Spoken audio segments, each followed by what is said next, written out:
여러분 안녕하십니까, 빨간아재입니다. 오늘 최강욱 전 의원의 선거법 위반 사건 항소심 선고가 있었습니다. 항소를 기각한다. 다시 말하면 1심 재판부가 판결한 벌금 80만원형을 유지한다. 이런 판결이 나왔습니다.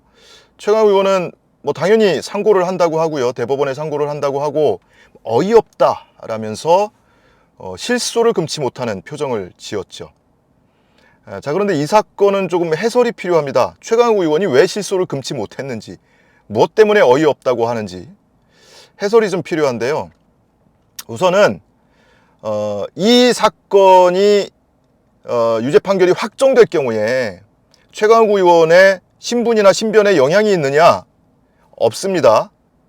기본적으로 선거법 위반 사건은 벌금 100만 원 이상의 형이 확정돼야 현직 의원의 경우에는 의원직을 상실하고 피선거권에 제한도 받고 이러는데, 벌금 80만 원은요 의원직에도 관계가 없고요, 피선거권에도 관계가 없습니다. 더더군다나 최강욱 전 의원은 지금 현직 의원 신분도 아니죠. 그래도 벌금 80만 원이 아까워서 자꾸 항소하고 상고하고 하는 게 아니고요, 억울하니까, 그리고 검찰의 고발 사주로 인해서 이 사건 기소가 있었고, 검찰이 정적을 제거하기 위해서 표적 삼아서 더더군다나 국민의힘하고 결탁을 해서 만들어낸 사건이기 때문에 그거를 법적으로 인정을 받고 싶었던 거예요. 근데 그게 인정이 안 되니까 이제 대법원에 상고를 하겠다고까지 나서는 거죠. 자, 그리고 그러면 어떤 논리로 이 사건을 유죄 판결을 했느냐? 아니, 윤석열 검찰총장 시절에 눈과 귀였던 수사정보정책관 손준성이 고발장 초안을 작성을 하고, 그거를 2단계 거쳐서 국민의힘 선대위로 넘기고, 그걸 한 바퀴 굴려서 다시 검찰로 접수되게 만들어서 기소를 했던 사건이잖아요. 그런데 더더군다나 그때 고발장 초안을 작성했던 손준성 수사정보정책관에 대해서 최근 법원이 1심 유죄 판결을 하지 않았습니까? 그러면은 당연히 이거는 검찰의 표적 수사에 따른 공소권 남용 판결을 해야지, 이거를 왜 공소권 남용에 해당하지 않는다고 판단을 했을까? 자, 그거를 한번 뜯어볼 필요가 있어요. 우선 이 사건은 2020년으로 거슬러 올라갑니다. 2020년에 4월 총선이 있었죠. 그 총선 직전에 최강욱 전 의원이 그때 당시에 비례대표 후보였어요. 최욱 씨가 진행하는 매불쇼에 출연을 합니다. 그래서 최욱 씨가 질문을 해요. 조국 전 장관 아들에게 허위 인턴 증명서 발급해준 혐의로 기소된 것 아니냐. 최강욱 전 의원이 내가 무슨 허위 인턴 증명서 또는 증명서를 위조했다 이런 혐의로 기소된 게 아니고, 내가 기소된 거는 대학 입시 업무를 방해했다라는 업무방해 혐의로 기소된 거야 라고 얘기를 하죠. 최욱 씨가 물어요. 그럼 실제로 조국 전 장관 아들이 인턴십을 했느냐? 최강욱 의원이 했죠. 그 이전부터 오랫동안 이러저러한 일들을 얘가 했었다. 그래서 내가 그걸 확인하고 증명서를 써준 거다 라고 얘기를 해요. 본인이 무죄다, 무고하다, 그리고 내가 재판에서 이렇게 다툴 거다 라는 취지로 얘기를 한 거죠. 근데 검찰이 그 방송을 지켜보고 우리가 제 업무방해 혐의로 허위 인턴 증명서 발급한 혐의로 기소를 했는데 쟤는 방송 나가서 자기가 허위가 아니라고 주장을 하네? 그럼 거짓말한 거지. 허위사실 공표 혐의로 기소를 한 겁니다. 자, 그런데 이 기소까지 가는 단계가 어떻게 진행이 되느냐? 손준성 수사정보정책관이 2020년 4월에 2차례에 걸쳐서 야권 인사들에 대한 최강욱, 유시민 등등등 PD수첩 언론인들도 있고요, 이런 사람들에 대한 고발장을 작성을 해가지고 국민의힘으로 전달을 합니다. 그때 당시 미래통합당입니다. 그런데 2차례 전달을 해요. 2020년 4월 3일에 한 번 전달을 하고 4월 8일에 전달을 합니다. 이렇게 전달된 것을 가지고 미래통합당이 실제로 고발을 해요. 고발을 해서 유시민도 기소가 되고 최강욱도 기소가 되고 한 거거든요. 그런데 이 전달을 어떻게 했느냐? 김웅은 당시 미래통합당 총선 후보였어요. 김웅에게 텔레그램으로 전달을 하고, 그 김웅이 조성은 씨에게 다시 전달을 합니다. 조성은 씨는 당시에 미래통합당 선거대책위원회 부위원장이었어요. 그러니까 검찰이 국힘당하고, 지금의 국힘이죠, 국힘하고 결탁을 해서 야권 인사들, 이 사람들 고발하라고. 어? 그럼 고발하면은 니들이 고발장 접수만 해주면 우리가 나머지는 알아서 할게. 이렇게 됐던 거예요. 자, 이 고발사주 사건이 뻥 터진 게 언제냐? 최강욱 전 의원의 항소심 재판이 막 시작될 때였어요. 1심에서 유죄 벌금 80만 원을 받았는데 항소심 막 시작하려고 하는데 고발사주 사건이 크게 터진 거예요. 그래서 항소심 재판부가 야, 그러면은 실제로 쟤들이 검찰이 사주해서 국힘이 고발을 해가지고 이 사건이 시작이 된 거면 그건 한번 실제 그런 일이 있었는지 지켜봐야 되겠는데? 그래서 그 사건 결론을 지켜보자 라면서 2년 동안 재판을 미루어간 거예요. 그런데 올 1월에 공수처가 수사해서 기소했던 수사정보정책관에 대해서 일본이 징역 1년 유죄 판결했잖아요. 거기까지 지켜보고 이 최강욱 의원의 항소심 재판부가 재판을 재개한 겁니다. 2년 만에. 그리고 시작이 됐는데 이 손준성 전 수사정보정책관에 대해서 그 재판부가 뭐라고 판결을 했느냐. 일부 유죄, 일부 무죄 판결이 나왔는데요. 4월 3일, 4월 8일 두 건의 고발장 전달이 있었다고 했잖아요. 4월 3일 고발장에 대해서는 공무상 비밀 누설 혐의를 유죄로 인정을 했습니다. 거기에 제보자 X, 지모 씨의 실명 판결문과 개인정보 이런 것까지 다 포함이 돼가지고 전달이 됐거든요.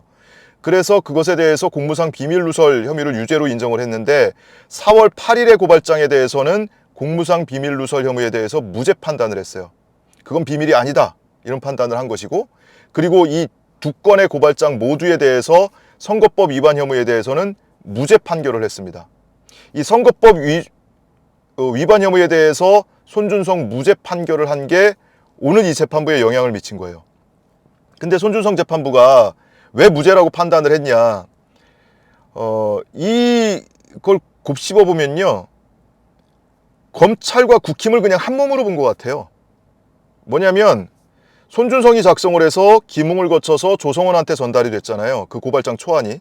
근데 조성은이 그렇게 받은 고발장 초안을 미래통합당 선대위 관계자에게 전달했다고 볼 만한 객관적 자료가 없다. 조성은 씨 스스로도 미래통합당 선대위 관계자에게 고발장 초안을 전달했다라는 명확한 진술을 구체적으로 하고 있지 않다. 그러니 다시 말하면 그 고발장은 조성은을 거쳐서 미래통합당으로 간 것이 아니라 다른 경로를 통해서 전달이 됐거나 또는 선거 이후에 전달이 됐을 수도 있다. 그러면서 무죄 판결을 한 거거든요. 이게 오늘 1심 최강욱 1심 재판부도 같은 취지의 판결을 했어요.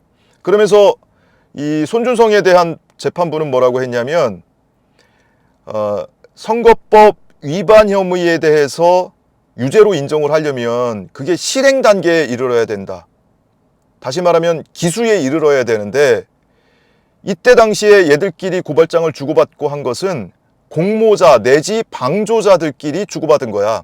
내부자들끼리의 일이야. 그러니 이걸 가지고 자기들끼리 문서를 주고받은 것을 가지고 선거법 위반죄의 실행에 이르렀다고 볼 수 없어. 그러니 미수범 또는 예비 음모범에 지나지 않아. 근데 미수범이나 예비 음모에 대해서 처벌할 수 있는 조항이 선거법에는 없어. 그러니까 손준성은 선거법 위반 혐의에 대해서는 무죄야. 이런 논리를 들어서 무죄 판결을 한 거거든요. 그거를 오늘 2심 재판부도 그대로 가져온 거예요. 그 고발장은 실제로 손준성이 전달했다는 고발장과 미래통합당이 접수한 고발장이 정말 똑같아요. 토씨만 조금 다르고 형식만 조금 다를 뿐이지 그대로 베껴가지고 작성이 됐습니다. 손준성이 작성된 것이 전달되지 않았다라면은 그 어떻게 똑같은 고발장이 접수가 될 수가 있습니까? 더더군다나 오늘 2심 재판부는 그렇게 판단을 했다고 했죠. 조성은이 고발장을 초안을 받아서 미래통합당 선대위 관계자에게 전달했다고 볼 만한 객관적 증거가 없어. 조성은이 미래통합당 선대위 관계자예요. 조성은이 미래통합당 선대위 부위원장이었어요. 이거 재판부가 몰라서 이렇게 판단을 한 건지 모르겠습니다. 그 제가 메모한 걸 다시 한번 여러 차례 확인해 봤거든요. 제 귀를 의심하고. 조성은이 미래통합당 선대위 부위원장이었습니다. 당시의 직책이. 근데 이 재판부는 조성은이 받은 고발장 초안이 미래통합당 선대위 관계자에게 전달됐다고 볼 만한 객관적 증거가 없다? 객관적 자료가 없다? 난 기가 막힌 일이죠. 그러니까 조성은과 미래통합당 선대위를 분리를 해놓고 본 거예요. 손준성과 검찰을 분리를 해놓고 본 거고, 검사 동일체 원칙을 인정하지 않는 것까지는 좋은데 다 거꾸로 검찰과 국힘 동일체를 인정한 판단 같아요. 손준성은 검찰하고 동일체가 아니야? 조성은은 미래통합당 선대위와 동일체가 아니야? 근데 얘들끼리는 공모자 내부자야. 자기들끼리 문서를 주고받은 거니까 선거법 위반 기수에 이르지 않았어. 실행 단계에 이르지 않았어. 그런데 미수나 또는 예비 음모는 처벌할 수 있는 조항이 없으니까 손준성은 공직선거법 무죄. 그러니까 이 재판에서도 공소권 남용을 인정할 수 없어. 손준성이 작성한 고발장 초안이 원인이 돼서 실제 미래통합당의 고발장이 접수됐다라는 증거가 없다라는 거예요. 이거를 잘라놓고 본 거예요. 인과관계가 인정되지 않는다, 이런 거거든요. 근데 이게 공소권 남용으로 인정이 되려면 어떻게 해야 되냐? 오늘 재판부가 이런 내용도 설시했거든요. 손준성이 실질적으로 수사와 기소를 결정하고, 그리고 실제 그 주임 검사는 오직 손준성의 지시에 따라서 수사권과 공소권을 행사해서 피고인에게 실질적 불이익을 줘서 소추재량권을 일탈했다고 인정이 돼야 공소권 남용에 해당이 된다. 근데 손준성이 직접 수사 개시해라고 지시하거나 기소해라고 지시하지 않았잖아. 그 검사는 손준성의 지시를 받고 수사 기소를 했어야 공소권 남용이라고 인정될 법한데, 얘는 손준성의 지시를 받았다는 증거가 없잖아. 고발은 누구든 할 수 있어. 누군가의 범죄 혐의가 있으면 고발은 누구도 할 수 있는데, 국힘이 어떤 경과를 거쳐서 그런 고발장을 받았는지 몰라도 그 고발장을 가지고 접수를 했을 때 정당하게 검사가 수사를 해서 혐의가 인정이 돼서 기소를 했다면 그걸 어떻게 공소권 남용으로 볼 수 있니? 이렇게 판단을 한 거예요. 손준성이 자기하고 아무 상관없는 최광욱, 유시민, MBC 무슨 PD 이런 사람들을 왜 고발을 하라고 사주를 합니까? 국민의힘에다가. 그 피고발인이 누구예요? 전부 윤석열, 한동훈, 최은순 또는 김건희 이런 사람들한테 불편한 얘기하는 사람들, 방송하고 발언하고 이런 사람들 싹 끌어모아가지고 한꺼번에 고발해달라고 청구한 거 아니에요, 국민의힘에. 검찰과 정치권이 결탁을 해서 이루어진 사건이잖아요. 근데 아주 기계적인 형식적인 논리로 손준성이 직접 지시한 거 아니잖아. 손준성이 쓴 고발장 때문에 이 고발장이 접수됐다라는 객관적 증거가 없잖아. 아니, 언제 그렇게 관대했습니까? 언제 그렇게 검사의 이 사실관계 입증 책임을 무겁게 지웠습니까? 아, 참. 검찰한테 이렇게 한없이 관대해요. 예, 한없이 관대하고 오히려 힘없는 그 피고인이라든지 야권 관계자한테는 한없이 냉정하죠. 이런 판단이 나온 거예요. 그래서 손준성이 부당하게 개입했다고 볼 만한 객관적 자료가 없다. 그러니 공소권 남용이라고 주장은 받아들이지 않는다. 그래서 항소 기각. 검사도 항소하고 최강욱 의원도 항소했었거든요. 근데 둘 다 기각. 1심 벌금 80만 원 그대로 유지. 이런 판결을 한 거예요. 그리고 이 재판부가 판단한 것 중에 이런 대목도 있거든요. 손준성 재판부도 마찬가지고요. 야, 4월에 고발장이 접수됐는데 이 최강욱 의원에 대해서 실제로 고발장이 이 검찰에 제출된 거는 8월이었어. 선거 끝나고 8월. 그러니까 이게 인과관계가 명확치 않잖아. 이런 논리거든요. 근데 국힘이 그걸 쥐고서 왜 4개월 동안 접수 안 하고 가지고 있었을까요? 그 변호인의 주장은 이런 거예요. 크게 두 가지 이유가 있다. 첫 번째로 정치인이 선거에 출마한 정치인이 어디 기소가 됐거나 수사를 받고 있거나 하는 단계에서 어디 밖에 방송이나 토론회 같은 데에서 물으면은 나는 무죄야, 나는 억울해 라는 주장을 했다고 해서 허위사실 공표 혐의로 기소된 전례를 찾기가 어렵다. 그거를 국민의힘도 잘 알고 있지 않느냐. 그러니 최강욱 의원 건은 이건 사건이 안 된다라고 생각을 했겠지. 그런 게 하나가 있고, 또 하나는 그 당시 시점이요. 여러분 그 나경원 빠루 들고 있는 장면 선명하게 기억하시죠? 그때 마지막 동물국회가 벌어졌던 패스트트랙 법안 접수와 처리 때문에 국민의힘 의원들이 막 국회를 장악하고 회의를 방해하고 그 일 때문에 국회법 위반 혐의, 국회 선진화법 위반 혐의로 수십 명이 기소가 됐잖아요. 근데 그 기소된 수십 명의 국민의힘 의원들 중에 상당수가 그때 2020년 총선에 출마를 했었단 말이에요. 그 이 사람들이 여기저기 방송에 나가고 인터뷰를 하고 하면서 나는 무죄야, 나는 폭력 행위를 한 적이 없어, 나는 회의를 방해한 적이 없어, 누구랑 옷깃도 스친 적이 없어, 이렇게 사실과 다른 주장을 수도 없이 했어요. 그런데 그런 사람들 기소가 됐습니까? 근데 그 사실을 빤히 알고 있는 국민의힘 측에서 최강욱 의원의 이 발언을 문제 삼아서 고발을 한다. 민망했겠죠.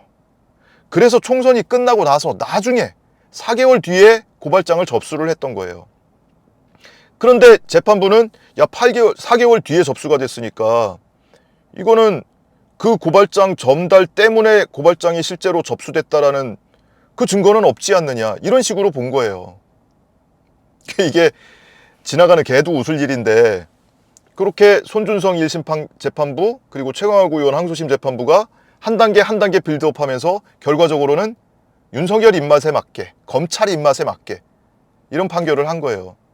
자기들끼리는 논리적으로는 어떻게 말을 못 만들겠습니까? 법조인들이 이렇게 저렇게 해서 무슨 뭐 명확하게 입증이 돼야 하고, 근데 입증이 부족하고 객관적 증거가 부족하고, 그러니까 공소권 남용이라고 인정할 수 없어. 검찰한테는 너무나 관대해요. 오히려 검찰이 누군가를 기소해서 유죄 입증 책임을 갖고 있는 검찰이 달리 볼 수 있을 가능성이 있을 경우에, 합리적 의심의 여지가 남아있을 경우에도 그런 의심의 여지를 다 배척하고 검찰의 논리만 받아들여서 가볍게 유죄 판결을 하는 재판부가, 검찰이 뭔가를 했다, 야 윤석열이 아니면은 손준성이 그런 짓을 왜 했겠냐고요. 응? 그러니까 최강욱 의원이 얘기를 하는 거예요. 누가 손준성 보고 지시했다고 했냐, 윤석열이 지시한 거지. 그리고 실제 기소한 것도 계속 기소 안 하고 있다가 공소시효 만료 4시간 앞두고 기소를 했다는 거 아니에요. 당시 이성윤 서울중앙지검장은 기소에 반대를 했다는 거 아닙니까? 이건 말이 안 된다, 사건이 안 된다. 근데 윤석열이 막 지시를 했다는 거 아니에요. 그럼 고발장 접수할 때부터 윤석열 본인의 이해관계와 관련된 거잖아요. 본인의 가족 측근과 관련된 그런 고발장을 접수한 거 아니에요. 그럼 누가 봐도 윤석열이 지시했다는 것은 충분히 미루어 짐작할 만한데 증거가 없다라는 거예요, 증거가. 그러니까 최강욱 의원이 참 어이없다, 기가 막힌다 하면서 실소를 금치 못하는 겁니다. 그러니까 최강욱 의원도 본인이 뭐 벌금 80만 원이 아까워서, 또는 본인의 신변에 영향이 있기 때문에 그래서 항소와 상고를 거듭하는 거 아니거든요. 검찰이 저런 짓을 하고 있다는 것을 법으로 인정받고 싶은 거거든요. 공소권 남용으로 공소 기각 판결을 받고 싶은 거거든요. 그래서 여러분, 최강 의원도 참 실소를 금치 못하면서 답답하다, 참 어이가 없다라고 인터뷰를 하는데 그 마음이 충분히 공감이 가고요. 여러분께서도 최강욱 전 의원, 지금 뭐 현직 의원은 아니지만 언젠가 다시 정치권으로 불러내야 될 거 아닙니까? 하여튼 최강욱 의원에 대해서도 많은 응원을 부탁을 드리겠습니다. 오늘 공판 소식은 여기서 마치겠습니다. 시청해주신 여러분 고맙습니다.